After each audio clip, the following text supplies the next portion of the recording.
إن الحمد لله نحمده ونستعينه ونستغفره ونؤمن به ونتوكل عليه ونعوذ بالله من شرور أنفسنا وسيئات أعمالنا من يهده الله فلا مضل له ومن يضلل فلا هادي له وأشهد أن لا إله إلا الله وحده لا شريك له وأشهد أن محمدًا عبده ورسوله أرسله بالحق بشيرًا ونذيرًا أما بعد فإن أحسن الحديث كتاب الله وخير الهدي هدي محمد صلى الله عليه وسلم وشر الأمور محدثاتها وكل محدثة بدعة وكل بدعة ضلالة وكل ضلالة في النار يا أيها الذين آمنوا اتقوا الله حق تقاته ولا تموتن إلا وأنتم مسلمون يا أيها الناس اتقوا ربكم الذي خلقكم من نفس واحدة وخلق منها زوجها وبث منهما رجالا كثيرا ونساء واتقوا الله الذي تساءلون به والأرحام إن الله كان عليكم رقيبا يا أيها الذين آمنوا اتقوا الله وقولوا قولا سديدا يصلح لكم أعمالكم ويغفر لكم ذنوبكم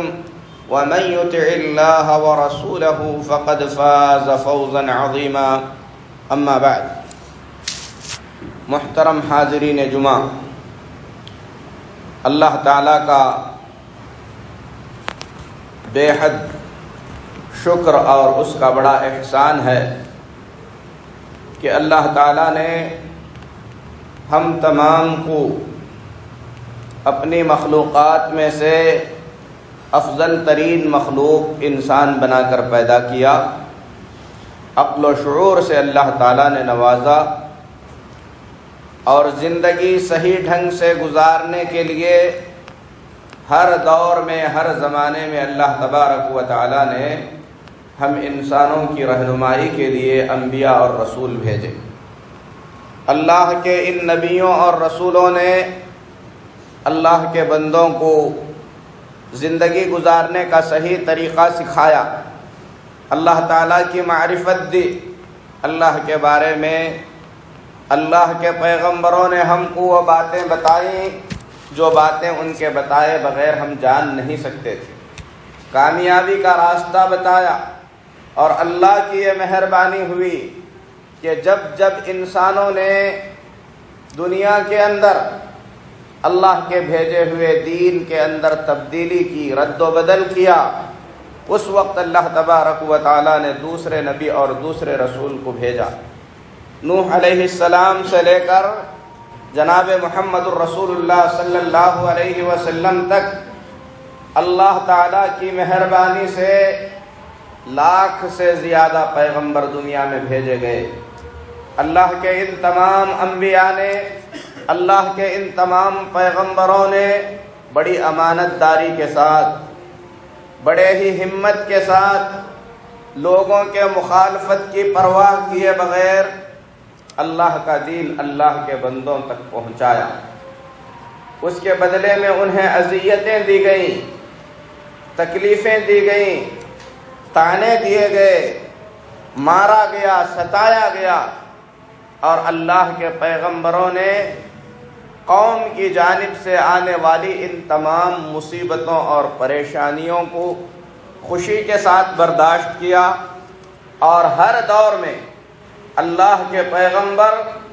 اپنی قوم سے ملنے والی اذیتوں کے باوجود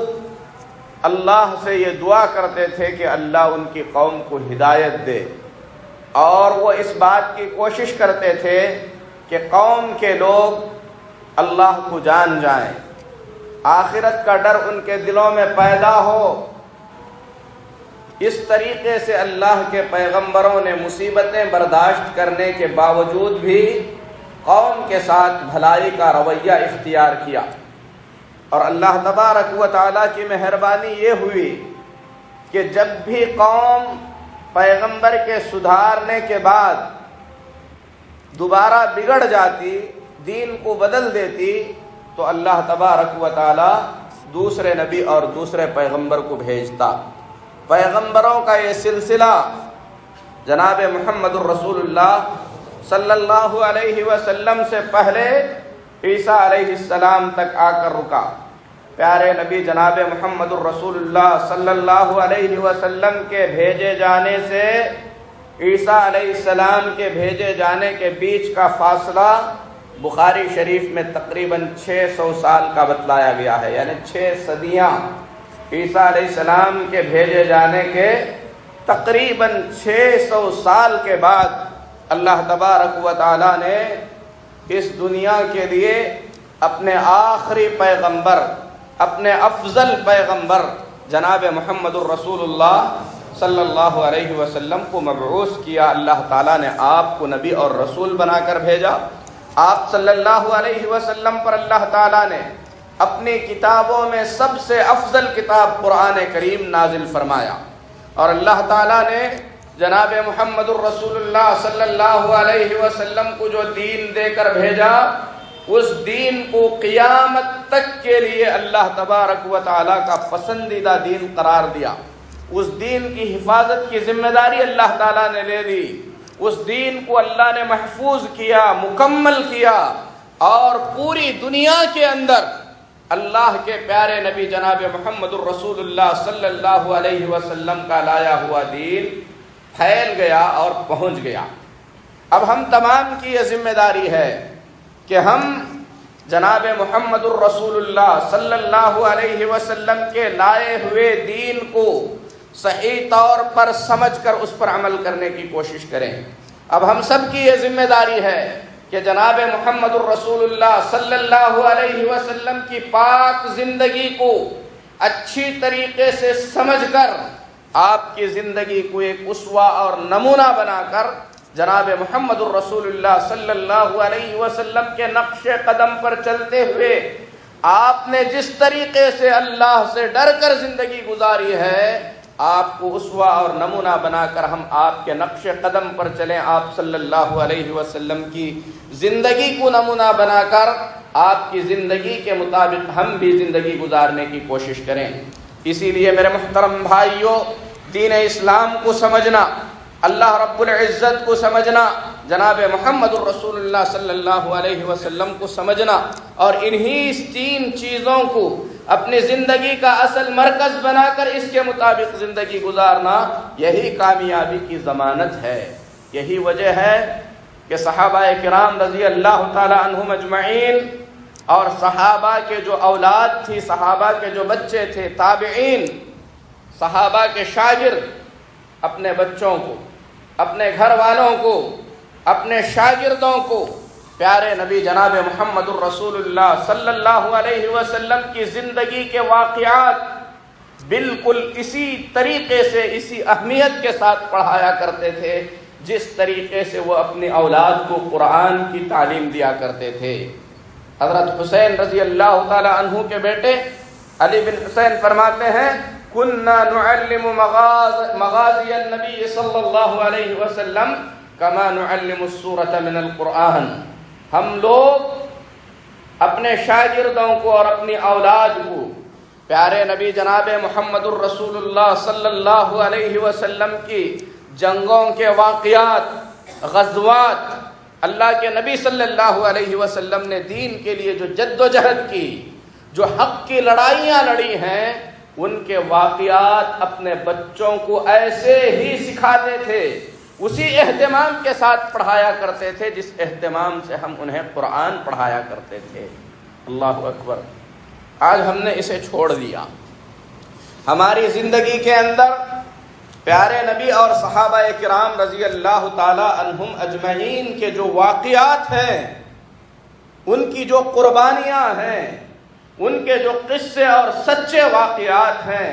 ان واقعات کے نہ ہونے کی وجہ سے ہمارے بچوں کے دماغ اور ذہن میں ان کے لیے جو آئیڈیل اور نمونہ بنے ہوئے ہیں، میرے محترم بھائیوں، وہ ناچنے والے ہیں، وہ گانے والے ہیں، وہ کھیل کے میدان کے کھلاڑی ہیں، وہ مشہور لوگ ہیں جو دنیا داری کے اندر نام کمائے ہیں، کیونکہ ہم نے اپنے بچوں کے سامنے انہی کو بڑا کر کے دکھلایا، انہی کی ہم نے تعریفیں کی، ہم نے نہیں تو معاشرے نے انہی کی تعریف کر کے ان کو ہمارے بچوں کے ذہنوں میں ہیرو بنا کر پیش کیا۔ ان کی جگہ پر اگر ہم پیارے نبی جناب محمد الرسول اللہ صلی اللہ علیہ وسلم کے قصے سناتے، صحابہ کے واقعات سناتے، تابعین کی داستانیں سناتے، ان لوگوں نے دین کے خاطر جو قربانیاں دی ہیں وہ چیزیں ان کے دماغوں میں ڈالی جاتی، تو ہمارے بچوں کے اندر بھی یہ خیالات پیدا ہوتے کہ مجھے ابو بکر صدیق جیسا بننا چاہیے، مجھے عمر فاروق جیسا بننا چاہیے، مجھے علی رضی اللہ تعالی عنہ کے نقش قدم پر چلنا چاہیے، مجھے خالد بن ولید کی طرح بننا چاہیے، مجھے ابو عبیدہ کی طرح بننا چاہیے۔ یہ خلل ہماری اپنی تربیت کی وجہ سے ہے۔ صحابہ کرام رضی اللہ تعالی عنہم فرماتے ہیں علم المغازی والسرایا علم الدنیا والآخرہ، اللہ کے نبی جناب محمد الرسول اللہ صلی اللہ علیہ وسلم کی سیرت کا علم، اللہ کے نبی صلی اللہ علیہ وسلم کے جنگ کے حالات کا علم پوری دنیا اور آخرت کا علم ہے۔ دیکھیے سعد بن ابی وقاص رضی اللہ تعالی عنہ ایک جلیل القدر صحابی ہیں، ان کے پوتے ہیں اسماعیل بن محمد بن سعد بن ابی وقاص رضی اللہ رحمۃ اللہ علیہ، فرماتے ہیں کان ابی یعلمنا المغازی ویعدنا علیہ، میرے والد یعنی سعد بن ابی وقاص کے بیٹے محمد بن سعد بن ابی وقاص فرماتے ہیں میرے والد ہم لوگوں کو اللہ کے نبی صلی اللہ علیہ وسلم کے غزوات اور آپ کی جنگ کا ایک ایک واقعہ سنا کر اسے اچھی طریقے سے یاد دلاتے تھے، گن گن کر بتایا کرتے تھے اور کہا کرتے تھے یا بنی ہذہ مآثر آبائکم فلا تضیعوها، اے میرے بیٹے یہ تمہارے باپ کے، تمہارے دادا کے، تمہارے بڑوں کے بہادری کے قصے ہیں، ان قصوں کو ضائع نہ کرنا۔ جب باپ بیٹھ کر یہ سنائے گا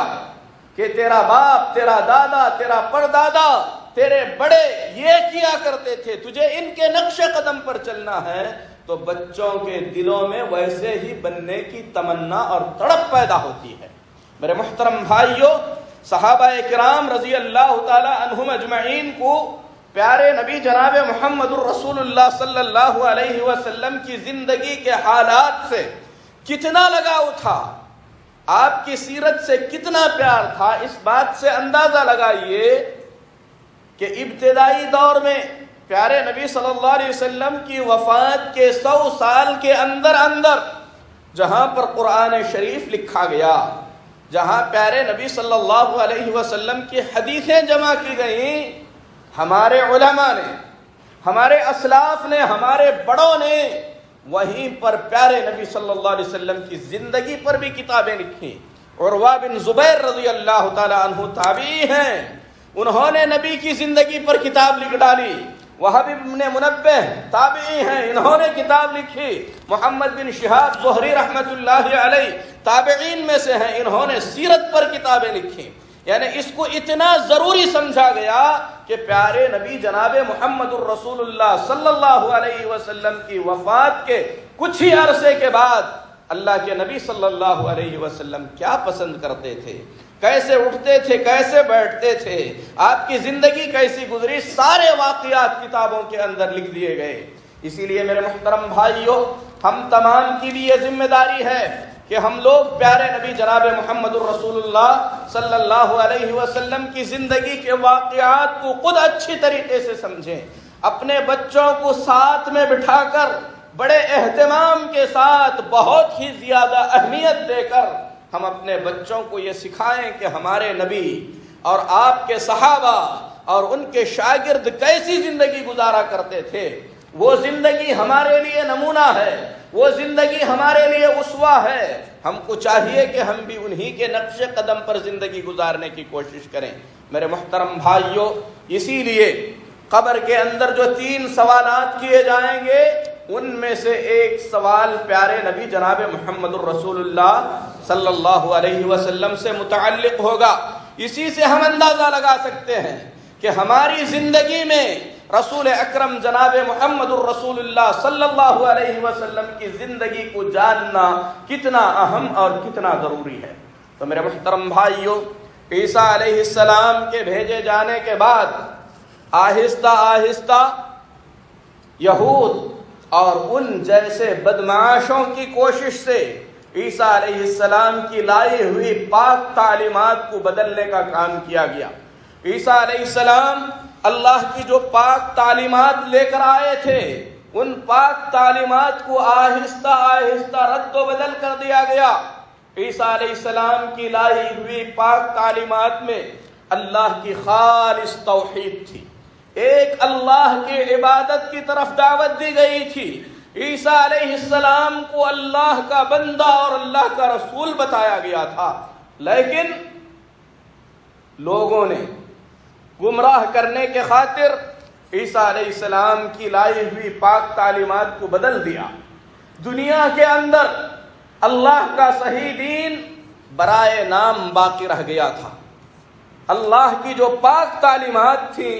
جو اللہ نے موسیٰ علیہ السلام کے ذریعے، عیسیٰ علیہ السلام کے ذریعے دنیا میں بھیجا تھا، لوگوں نے اسے بدل دیا تھا، اور حق پر زندگی گزارنے والے انگلیوں پر گننے والوں کی طرح رہ گئے تھے۔ اللہ کے نبی جناب محمد الرسول اللہ صلی اللہ علیہ وسلم فرماتے ہیں، اللہ تبارک و تعالیٰ نے اہل دنیا کی طرف دیکھا، دنیا کے سارے باشندے، چاہے وہ عرب کے رہنے والے ہوں، چاہے وہ عرب کے باہر عجم کے رہنے والے ہوں، اللہ سب سے سخت ناراض تھا، سوائے کچھ لوگوں کے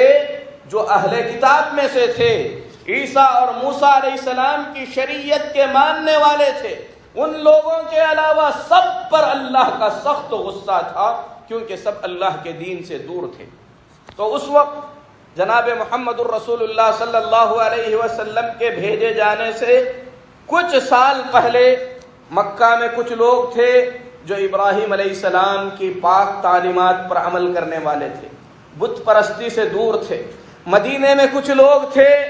جو ابراہیم علیہ السلام کے دین پر عمل کرنے والے تھے۔ یمن کے اندر کچھ لوگ تھے جو موسیٰ علیہ السلام کی لائی ہوئی شریعت پر عمل کرنے والے تھے، اور ملک شام اور نجران میں کچھ لوگ تھے جو عیسیٰ علیہ السلام کی پاک تعلیمات پر عمل کرنے والے تھے۔ گنتی کے ان کچھ لوگوں کے سوا ساری دنیا ضلالت اور گمراہی میں ڈوبی ہوئی تھی۔ اسی لیے اللہ تبارک و تعالیٰ نے جناب محمد الرسول اللہ صلی اللہ علیہ وسلم کے بارے میں فرمایا، الف لام را کتاب انزلناہ الیک لتخرج الناس من الظلمات الی النور۔ الف لام را، یہ کتاب قرآن کریم، اے محمد صلی اللہ علیہ وسلم، ہم نے آپ کی طرف نازل کی، اس کتاب کو ہم نے آپ پر اتارا، لِتُخْرِجَ النَّاسَ مِنَ الظُّلُمَاتِ إِلَى النُّورِ، تاکہ لوگ جو بہت سے اندھیروں میں پڑے ہوئے ہیں، اندھیرا نہیں کہا اللہ تعالیٰ نے، اندھیرے،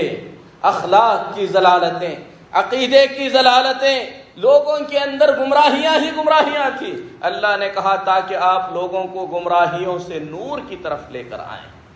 اندھیرے سے لوگوں کو اجالے کی طرف لے آئیں، بِإِذْنِ رَبِّهِمْ إِلَى صِرَاطِ الْعَزِيزِ الْحَمِيدِ، اللہ کے حکم سے اللہ کے راستے کی طرف لے کر آئیں جو زبردست اور قابل تعریف اللہ تبارک و تعالی ہے۔ تو میرے محترم بھائیوں، لوگ گمراہی میں تھے، ضلالت میں تھے، اندھیروں میں ڈوبے ہوئے تھے، اللہ کا صحیح دین دنیا کے اندر نہیں تھا، لوگ بت پرستی میں مبتلا تھے، اخلاق کی گمراہیاں اتنی تھیں کہ ایک باپ اپنی بیٹی کو زندہ دفن کر دیتا تھا، اخلاق کی گمراہیاں اتنی تھیں کہ زنا بہت آسان ہو گیا تھا، شراب پانی کی طرح پی جاتی تھی، چھوٹی چھوٹی بات پر تلواریں نکل آتی تھیں، ہلکی سی بات پر، معمولی سی بات پر سالوں اور مہینوں کی جنگیں چلا کرتی تھیں۔ لوگ اخلاق بھول گئے تھے، کردار بھول گئے تھے، اللہ تبارک و تعالیٰ کا نام لینے والے بہت کم لوگ تھے۔ کعبۃ اللہ جسے ابراہیم علیہ السلام نے اللہ کی توحید کا مرکز بنا کر تعمیر کیا تھا، اس کعبۃ اللہ کے اندر اور اس کے اطراف میں مورتیاں رکھ کر ان مورتیوں کی پوجا کی جاتی تھی۔ ایسے دور میں اللہ تبارک و تعالی نے جناب محمد الرسول اللہ صلی اللہ علیہ وسلم کو نبی اور رسول بنا کر بھیجا۔ آپ کے بھیجے جانے سے پہلے دنیا کی حالت کیسی تھی، اس واقعے سے آپ اندازہ لگا سکتے ہیں، جس میں سلمان فارسی رضی اللہ تعالی عنہ نے اپنے حق کی تلاش کے واقعے کو جناب محمد الرسول اللہ صلی اللہ علیہ وسلم کے سامنے آ کر بیان کیا تھا۔ نبی اکرم جناب محمد الرسول اللہ صلی اللہ علیہ وسلم کے بھیجے جانے سے پہلے ساری دنیا اللہ کی توحید سے تقریباً خالی ہو چکی تھی، کچھ لوگوں کو چھوڑ کر۔ سلمان فارسی اپنا واقعہ بیان کرتے ہوئے فرماتے ہیں، کنت رجلا فارسیا من اہل اصفہان، میں اصفہان کا رہنے والا آتش پرست گھرانے سے تعلق رکھنے والا ایک بچہ تھا۔ سلمان فارسی رضی اللہ تعالیٰ عنہ آتش پرست، آگ کی پوجا کرنے والے پارسی، اس خاندان سے، اس قبیلے سے تعلق رکھنے والے تھے۔ فرماتے ہیں میرے والد مجھے حد سے زیادہ پیار کرتے تھے، اور ان کی محبت کا یہ عالم تھا کہ میرے والد کبھی مجھے گھر سے باہر نکلنے نہیں دیتے تھے، وہ ڈرتے تھے کہ باہر جاؤں گا تو کچھ ہو نہ جائے۔ فرماتے ہیں سلمان فارسی رضی اللہ تعالیٰ عنہ، جس طریقے سے بچیوں کو گھر میں رکھ کر پالا جاتا ہے مجھے اسی طریقے سے پالا جا رہا تھا۔ ایک دن میرے والد نے کسی کام میں مشغول ہونے کی وجہ سے مجھ سے کہا کہ جا کر میں ان کا باغ دیکھ کر آؤں۔ فرماتے ہیں سلمان فارسی رضی اللہ تعالیٰ عنہ، مسند احمد کی روایت ہے اور اہل علم نے اس روایت کو صحیح قرار دیا ہے۔ فرماتے ہیں میں چلا باغ دیکھنے کے لیے، راستے میں ایک بہت بڑا کنیسہ تھا، چونکہ میں باہر نکلتا نہیں تھا اس لیے جب وہاں سے گزر رہا تھا تو کچھ آوازیں مجھے سنائی دیں تو میں وہاں پر چلا گیا۔ جا کر دیکھا تو وہ لوگ عبادت میں مشغول تھے،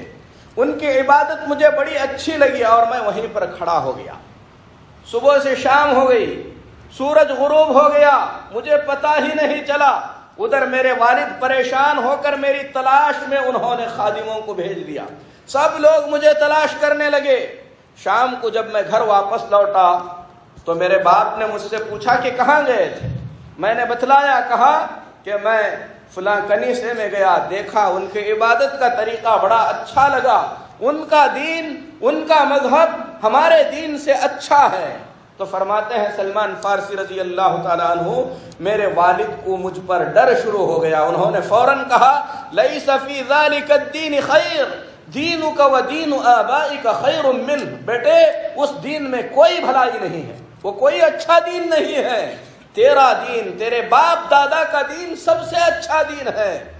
فرماتے ہیں سلمان فارسی، میں نے کہا کلا واللہ انہ خیر من دیننا، اللہ کی قسم وہ دین ہمارے دین سے بہتر ہے، اس کی تعلیمات ہماری تعلیمات سے بہتر ہیں۔ میرے والد مجھ پر خوف زدہ ہو گئے کہ کہیں بدل نہ جاؤں۔ فرماتے ہیں انہوں نے مجھے کمرے کے اندر بند کر دیا، میرے پیر میں بیڑیاں ڈال دی گئیں تاکہ میں باہر نہ نکلوں۔ کسی طریقے سے میں نے اس کنیسے کے لوگوں سے رابطہ کیا، ان کے پاس لیٹر بھیجا، اپنا پیغام بھیجا کہ میں اس دین سے بہت ہی زیادہ متاثر ہو چکا ہوں، یہ دین جہاں پر صحیح انداز میں مل سکتا ہے، اگر وہاں کے کچھ لوگ آئیں تو میرے بھیجنے کا بندوبست کیا جائے، مجھے بتایا جائے کہ میں کب جا سکتا ہوں۔ فرماتے ہیں سلمان فارسی، کچھ انتظار کے بعد کنیسے کے لوگوں نے مجھے پیغام بھیجا کہ ملک شام کی طرف ایک قافلہ کچھ دنوں کے بعد روانہ ہونے والا ہے، فلاں دن آپ نکل کر آنے کا بندوبست کر لیں۔ فرماتے ہیں میں نے کسی طریقے سے اپنی بیڑیاں کاٹی، اپنے گھر سے نکل کر اس قافلے میں شامل ہو گیا، فارس سے نکل کر ملک شام پہنچا۔ حق کی تلاش میں آدمی کو ہمیشہ پریشانی اٹھانی پڑتی ہے، اور حق کو جہاں پر سمجھا کر قبول نہیں کروایا جا سکتا وہاں پر اسے دبانے کی کوشش کی جا سکتی ہے، اور یہ کوشش اپنے قریبیوں کی طرف سے بھی ہو سکتی ہے۔ جس طریقے سے سلمان فارسی کے والد نے بیڑیوں سے انہیں حق سے روکنے کی کوشش کی۔ میرے محترم بھائیوں، فرماتے ہیں سلمان فارسی رضی اللہ تعالیٰ عنہ، کسی طریقے سے میں ملک شام پہنچا، میری تڑپ حق کو حاصل کرنی تھی، اسی لیے وہاں پر پہنچنے کے بعد میں نے کہا من افضل هذا الدین، اس دین کے سب سے اچھے لوگ کون ہیں جن کے ساتھ میں رہ سکتا ہوں؟ لوگوں نے بتلایا کہ کنیسے میں ایک راہب رہتا ہے، نصارہ کا عالم،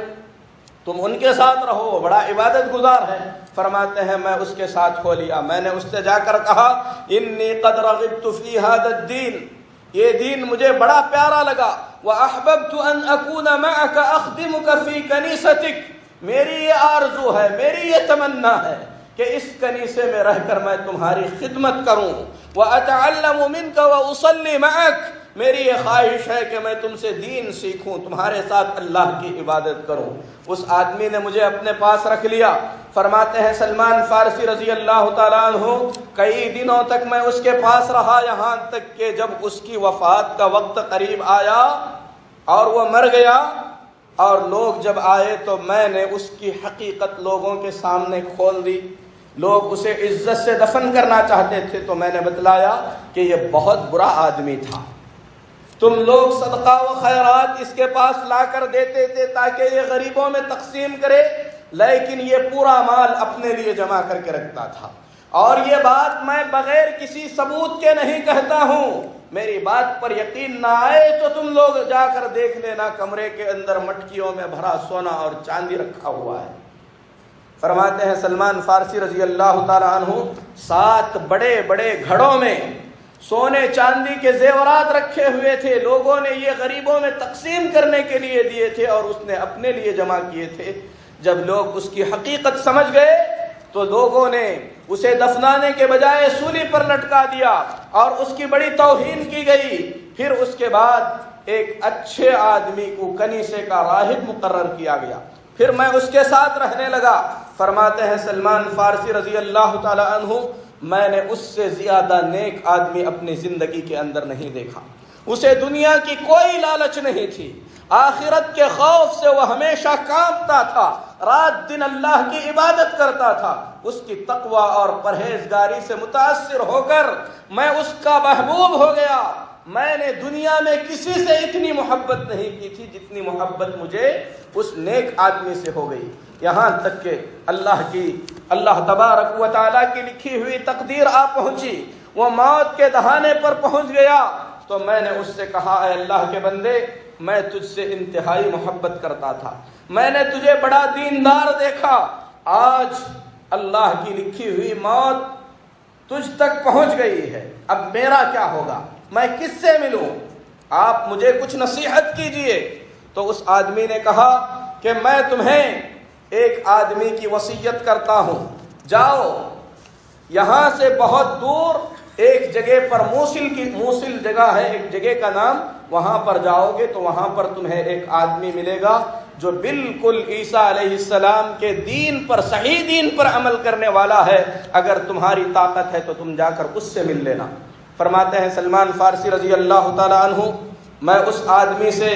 اس کی تدفین سے فارغ ہونے کے بعد وہاں سے نکل پڑا، موصل گیا، وہاں جا کر میں اس کے ساتھ رہا اور میں نے دیکھا کہ وہ بھی بڑا نیک اور متقی اور پرہیزگار عالم تھا، اللہ کا عبادت گزار بندہ تھا۔ اس کی بھی موت کا وقت جب قریب آیا تو میں نے اس سے کہا کہ میں فارس سے نکلا، ملک شام پہنچا، وہاں پر آپ کے ساتھی نے مجھے آپ کے پاس بھیجا تھا اور اب آپ کی وفات کا وقت قریب آ چکا ہے، اب بتلائیے میں کس سے جا کر ملوں، کس سے دین سیکھوں۔ تو موصل کے اس راہب نے کہا کہ اس وقت پوری دنیا کے اندر ایک ہی جگہ ہے جہاں پر تمہیں ایک اچھا آدمی مل سکتا ہے جو اللہ کے دین پر عمل کرنے والا ہے، اس کے لیے تمہیں نصیبین نام کی جگہ ہے، وہاں پر سفر کرنا ہوگا۔ فرماتے ہیں سلمان فارسی رضی اللہ تعالیٰ عنہ، میں وہاں پر سفر کر کے گیا، اس آدمی کے پاس ایک عرصے تک رکا رہا، حق کی تلاش میں سلمان فارسی رضی اللہ تعالیٰ عنہ نے بڑا لمبا سفر کیا ہے۔ فرماتے ہیں نصیبین کے پاس جا کر پہنچا تو وہ آدمی بھی بڑا متقی اور پرہیزگار تھا۔ غور کریں، جب ایک عالم نے دوسرے عالم کا فتویٰ دیا تو سلمان فارسی رضی اللہ تعالیٰ عنہ کو دھوکہ نہیں ہوا۔ پہلی مرتبہ سلمان فارسی رضی اللہ تعالیٰ عنہ کی رہنمائی کرنے والے علم والے لوگ نہیں تھے۔ لوگوں نے کہا اس کے ساتھ رہو، تو سلمان فارسی رضی اللہ تعالیٰ عنہ جس آدمی کے پاس دین سیکھ رہے تھے وہ آدمی صحیح نہیں تھا، لیکن جب علم والے سے ملاقات ہوئی، اس سے علم سیکھا، اور جب اس سے رخصتی کا وقت آیا، دوسرے کا پتہ پوچھا تو ان کو صحیح رہنمائی ملی، تیسرے کے لیے بھی صحیح رہنمائی ملی۔ پھر اس کے بعد جب نصیبیین کے جو راہب تھے ان کے انتقال کا وقت آیا تو انہوں نے کہا کہ اس وقت عموریہ نام کی ایک جگہ ہے، وہیں پر تمہیں ایک نیک آدمی مل سکتا ہے جو تمہیں صحیح دین بتا سکتا ہے۔ تو سلمان فارسی رضی اللہ تعالی عنہ نصیبیین سے پھر عموریہ پہنچتے ہیں، وہاں پر کچھ دن تک راہب کے ساتھ رہ کر اللہ کا دین سیکھتے ہیں، اللہ کی عبادت کرتے ہیں۔ جب اس کے انتقال کا وقت قریب آتا ہے تو سلمان فارسی پھر پریشان ہو جاتے ہیں، اس سے پوچھتے ہیں کہ اب میں کیا کروں؟ تو فرماتے ہیں وہ شخص، واللہ ما اعلمہ اصبح علی ما کنا علیہ، اللہ کی قسم اس وقت پوری دنیا میں میرے علم کے مطابق کوئی ایسا آدمی نہیں ہے جو اللہ کی توحید پر قائم ہو، لیکن میں تمہیں بشارت دیتا ہوں کہ اس نبی کے بھیجے جانے کا وقت قریب آ چکا ہے جو ابراہیم علیہ السلام کی ملت کی پاک تعلیمات کو لے کر عرب سے نکلے گا، اور وہ عرب سے نکل کر ایسی جگہ پر ہجرت کر کے آئے گا جہاں پر دونوں طرف کالے پتھروں کا میدان بچھا ہوا ہوگا، اور وہاں پر کھجور کے گھنے باغات ہوں گے۔ اگر تم وہاں تک کسی طریقے سے پہنچ سکتے ہو تو اس جگہ میں جا کر پہنچ کر اس نبی کا انتظار کر لینا، اسی میں تمہاری سعادت اور خوشنودی ہے۔ فرماتے ہیں سلمان فارسی رضی اللہ تعالیٰ عنہ، وہاں پر رہتے ہوئے میں نے محنت مزدوری کر کے کچھ گائے اور کچھ بکریاں جمع کر لی تھیں۔ پھر اس کے بعد مجھے اب عرب جانا تھا۔ عرب جانے کے لیے میں ایک قافلے کا انتظار کرنے لگا۔ قبیلہ کلب کے کچھ تجار جو عرب کی طرف جا رہے تھے، مجھے پتا چلا تو میں ان کے ساتھ ہو لیا۔ جا کر میں نے ان سے سودا کیا، کہا کہ یہ میرے پورے گائے اور بکریاں تم لوگوں کو دینے کے لیے تیار ہوں، میری صرف اتنی مدد کر دینا کہ تم لوگ مجھے عرب پہنچا دو۔ فرماتے ہیں سلمان فارسی رضی اللہ تعالیٰ عنہ، ان لوگوں نے میری بات مان لی، لیکن جب ہم عرب کے قریب پہنچ گئے وادی القرا کی جگہ پر، وہاں پر ان لوگوں نے میرے ساتھ ظلم کیا، میرا مال چھین لیا اور مجھے غلام بنا کر انہوں نے ایک یہودی کے ہاتھ فروخت کر دیا۔ حق کی راہ میں عیش و آرام کا گھر چھوڑ کر در در کی ٹھوکریں کھا کر اپنا مال ضائع کر کے خود کو غلام بنا کر بیچنا بھی پڑتا ہے۔ سلمان فارسی رضی اللہ تعالیٰ عنہ فرماتے ہیں، میں غلام بنا کر بیچا گیا، مجھے اس کی کوئی پرواہ نہیں تھی۔ جا کر میں نے سب سے پہلے اس جگہ کا معائنہ کیا جہاں پر مجھے بیچا گیا تھا۔ وہاں پر کھجور کے کچھ باغات تو تھے، لیکن میرے استاد کے بتائے ہوئے دوسرے نشانات نظر نہیں آ رہے تھے، اس لیے میں پریشان بھی تھا، سوچتا تھا کہ میں وہاں پر کیسے پہنچوں۔ فرماتے ہیں سلمان فارسی رضی اللہ تعالیٰ عنہ، اس کے کچھ دنوں کے بعد میرے یہودی مالک کے پاس اس کا ایک رشتہ دار آیا۔ میرے مالک نے مجھے اپنے اس رشتہ دار کے پاس بیچ دیا اور وہ مجھے لے کر سیدھا مدینہ چلا گیا۔ مدینہ پہنچ کر جب میں نے وہ نشانیاں دیکھی جو میرے استاد نے بتلائی تھیں کہ وہ نبی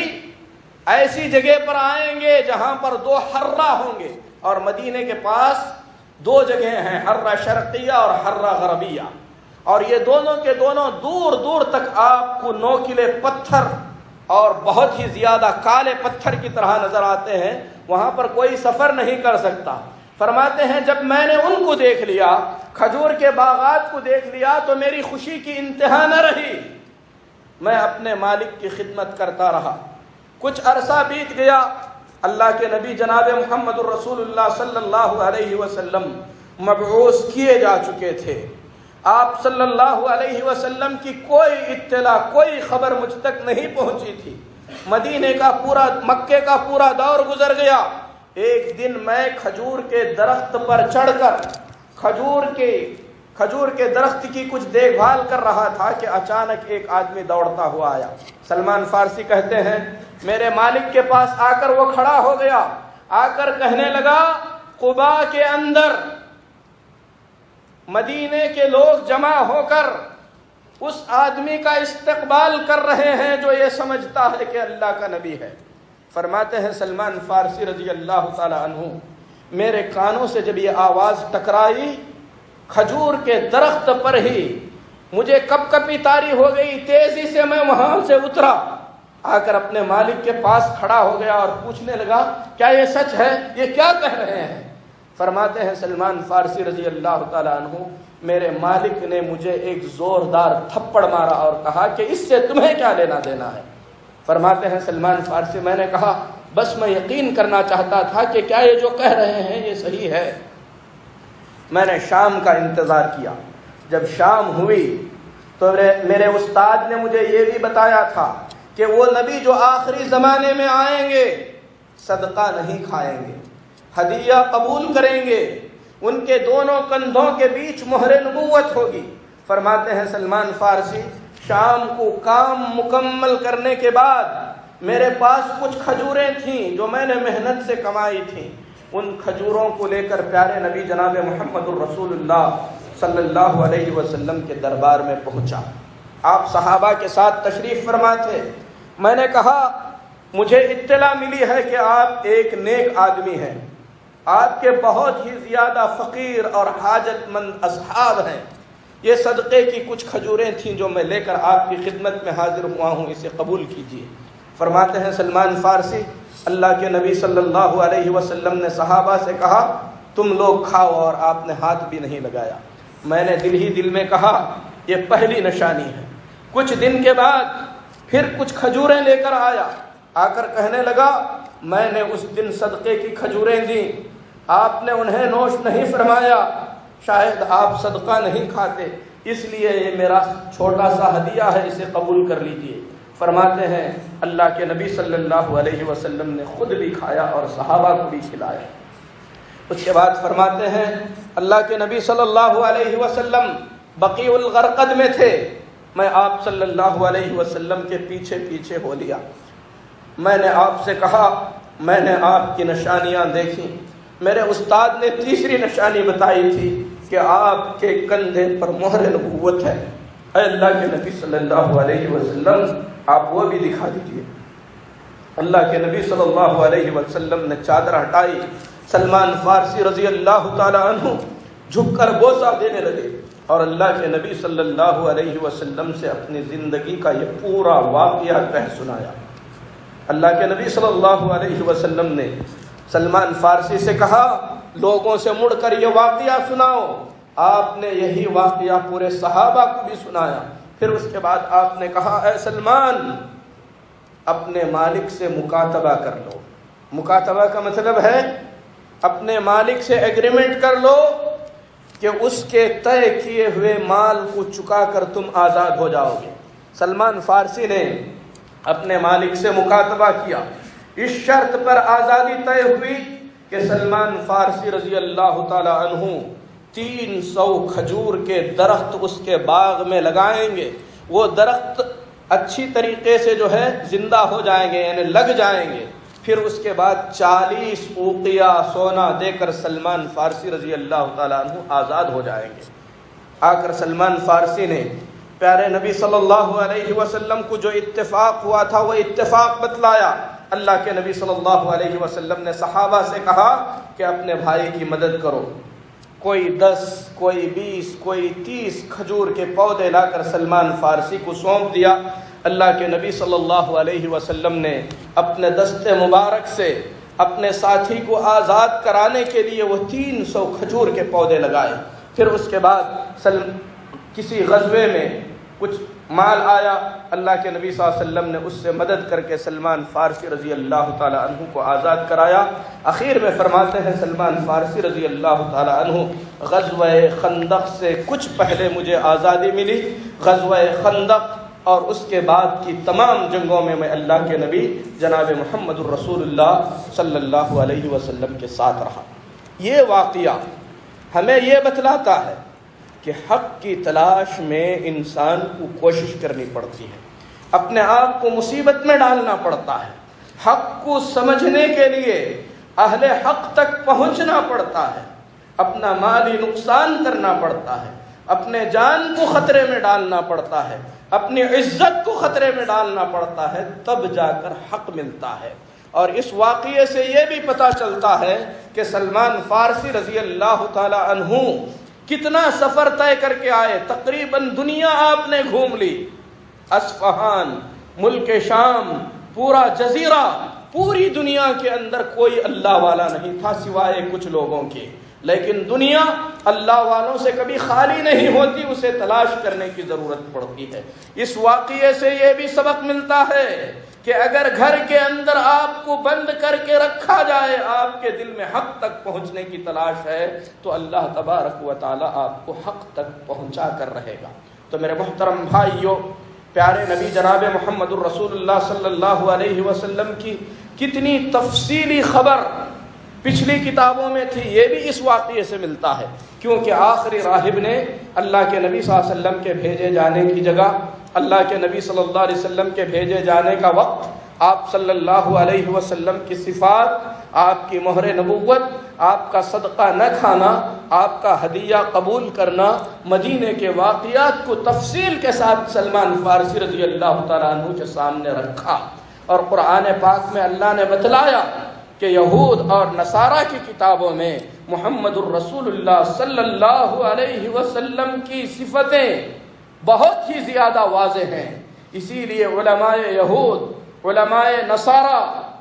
نصارہ اور یہود کے علماء اللہ کے نبی صلی اللہ علیہ وسلم کو اسی طریقے سے جانتے تھے جس طریقے سے ایک باپ اپنے بچے کو پہچانتا ہے، لیکن حسد کی وجہ سے ان لوگوں نے آپ پر ایمان لانے سے انکار کیا۔ ہم اللہ رب العزت سے دعا کرتے ہیں اللہ ہمارے دل میں حق کی محبت پیدا کرے، حق کے لیے اللہ ہمارے دلوں میں تڑپ پیدا کرے، حق کو جاننے کے لیے اپنے وقت کی، اپنے مال کی قربانی دینے کی اللہ ہمیں توفیق دے، حق ہم پر اللہ واضح کرے، حق پر عمل کی اللہ ہمیں توفیق دے، اللہ تبارک و تعالی گمراہی ہم پر واضح کرے، گمراہی سے بچنے کی اللہ ہمیں توفیق دے۔ اقول قولی ھذا واستغفر اللہ لی ولکم ولسائر المسلمین فاستغفروہ انہ هو الغفور الرحیم۔